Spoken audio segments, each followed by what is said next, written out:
So I went to Austin, Texas earlier this year, or earlier this year actually, but later in the year, for some important photography business and some concerts at the Austin City Limits Music Festival. I didn't spend a whole lot of time in downtown Austin though, just enough time to film some elevators, get some food, and go attend the festival. However, this video is going to talk about the worst public transportation system I've ever been on in my life, and how, funny enough, this city has a pretty good bus system, but not a very good metro system.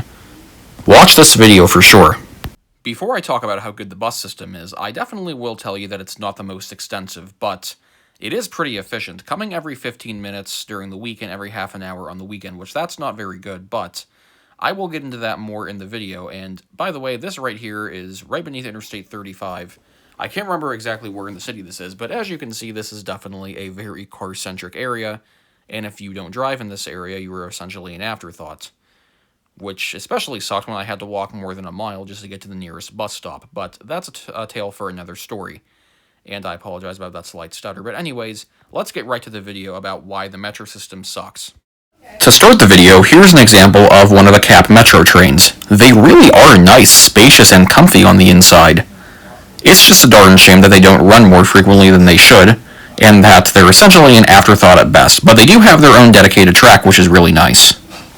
Here's a quick photo from the inside of one of the Capital Metro cars, by the way, in case you're curious. That was a way nicer interior than the interior on the high-speed trolley in Norristown near Philadelphia. Here is an example of a rather nice metro station. I mean, it's not the biggest station and it's not the best. I think there could be a little bit more shelter here, but this is rather ideal, and I have another tour of the station here. Anyways, once you're on the metro, it's an actually really nice experience. The train goes relatively slow. There's a few stops in between, and yeah, I mean, just take a look at this. It's really nice, chill, laid back, and you could even bring your bicycle on too for free. The bus in Austin is actually pretty nice. They come every 15 minutes during the week and every half an hour on the weekend, and I've occasionally seen these buses come every 10 minutes at rush hour. That being said, they're your typical North American intercity buses. They have to stop at traffic lights, they don't have signal priority, and they sometimes get stuck in traffic. But Austin does a pretty good job at running buses pretty frequently, so can't really complain there. Oh, also, did I mention that this bus is only $2.50 per day to ride with a day pass and about $1.50 for one ride? Pretty good. If you had to ask me which form of transportation I preferred while in Austin, I would say the metro, but even still, this metro is not without its problems. The bus is definitely quicker in Austin, and that's actually really weird considering that the bus usually has to share the road with cars and has no signal priority in North America, while the metro has its own tracks and has signal priority, as you can see going through that railroad crossing. So yeah, here's why the metro in Austin isn't very good.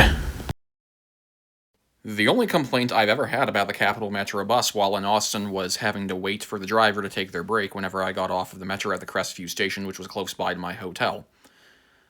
Other than that, this was a pretty good bus system. Every 15 minutes on the weekdays, every 30 minutes on the weekend, and every 10 minutes at rush hour. The first reason why this metro isn't really that good is because, well, the frequency sucks. I don't remember exactly how often trains were coming, but I remember sometimes waiting a half an hour for a train sitting at this exact station right here with this boring view. Secondly, the metro system in Austin kind of sucks is because I had to walk a mile to the nearest bus stop that would take me on a 15 to 20 minute journey just to reach the metro station in the first place. Third, it costs $3.50 to ride the metro each way. That's $7 round trip. In a lot of North American cities, it's $2–3 maximum to take a single ride on a form of public transportation. And no, that does not include the bus. I'm talking about rail transportation here. While this seat on SEPTA in Philadelphia is pretty crummy and uncomfortable in comparison to the seat on the Austin Metro, it still cost me $2.50, aka $1 whole less than the seat on the Austin Metro. Regardless.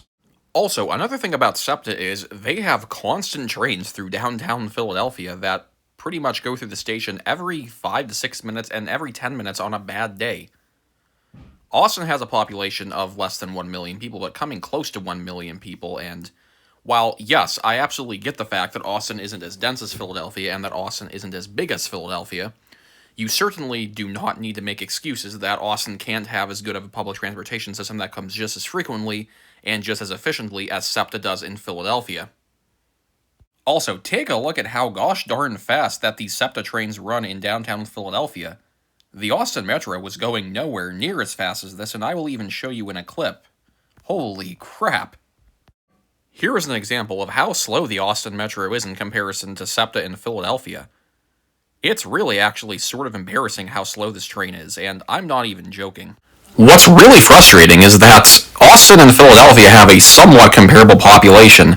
I mean, Austin has about 1 million people, while Philadelphia has about 1.5 million. Yeah, that's 500,000 people difference, right? But seriously, take a look at this. This is the vast majority of Austin outside of downtown. I mean, car-centric, car-dependent, just not very walkable and not very friendly if you're not driving. There are some parts of Philadelphia like this, but even outside of downtown, Philadelphia is actually pretty friendly to those who don't drive, especially if you're a cyclist or walking everywhere. Good gosh. This is in the city of Philadelphia. This is not in downtown. This is actually about 2 or 3 miles south of downtown. This is a walkable, compact, and bikeable neighborhood, unlike most of Austin, including parts of downtown. That's not to say that downtown Philadelphia has crappy parts. I mean, this is fairly car-centric. It's pretty difficult to cycle here, but it's not too difficult to walk here or take a jog through here, because it's still fairly compact. This place right here in Austin is pretty much designed exclusively for cars. I will have to say that there is a really nice bike lane here that's somewhat protected, although it could be much, much better in the sense that, well, there's only a little barrier every, 20 feet, which isn't very good and pretty much makes the cyclist an afterthought, but I will still give them a credit. Although this place here is still pretty darn bad. It's just a suburban, car-infested wasteland, not too far away from downtown Austin. Once again, I really love this little walkable neighborhood that's literally right outside of downtown Philadelphia. It's compact, you don't need a car, you can walk, you can cycle, you can ride your scooter, you don't need a car here. What's really frustrating, though, is how infrequent the Austin Metro ran when I was there. I was lucky to get a train every 15 minutes, and while I was in Philadelphia, I was getting a train pretty much every 5 minutes or every 10 minutes at a bad time, and that's really not excusable considering that Philadelphia has 1.5 million people and Austin has just more than 1 million people. So to recap, I was lucky to get this thing every 15 minutes, and one time I waited nearly a half an hour or 35 minutes, which really pissed me off. This suburban trolley near Philadelphia in Montgomery County that goes to downtown Philadelphia came every 15 minutes or every 10 minutes at rush hour, which, again, so inexcusable. I know a lot of this video might not have made much sense, but to recap, the Metro in Austin isn't really the best. The downtown station is pretty nice and very easily accessible if you're not driving a car, which I very much so took advantage of when I was there. Though the infrequent times, the expensive tickets, and often crowded trains just really make it less enjoyable for someone like me who just wants to get to their destination as soon as possible without any hesitation or delays. As I stated earlier, Philadelphia is the 6th largest city in the whole United States of America with a population of more than 1.5 million people.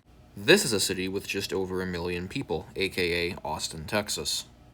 Now take a look at the population densities of both Austin and Philadelphia and tell me what you think, because there is something that I would love to talk about both cities.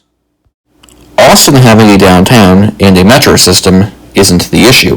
It's that Austin is too spread out and too sprawly in comparison to a city like Philadelphia or New York. Now, I'm not saying that I didn't enjoy my time in Austin, because I honestly thought that the weather was beautiful when I was there. It was in the 80s pretty much the whole time that I was there, while it was in the 50s, both back at home in New York and Pennsylvania. I thought the people were very nice. I thought the food was good. I actually liked Austin. It wasn't that bad. But for a visitor from out of town attending ACL and just being a tourist in the city who wasn't driving in town, it really wasn't that pleasant. The bus definitely came every 15 minutes at most, or every 10 minutes during rush hour, but this city definitely could use a lot of improvements, and that's an understatement. I will end this video by saying that Austin was a pretty cool city, with lots of cool elevators, nice people, good food, and the downtown was somewhat walkable. Although, it wasn't my favorite city in the world, and public transportation could definitely be better. With all that being said, I hope you guys enjoyed this video, and if you want me to post more videos like this, let me know in the comments down below. Thanks for watching, guys, and see you all next time.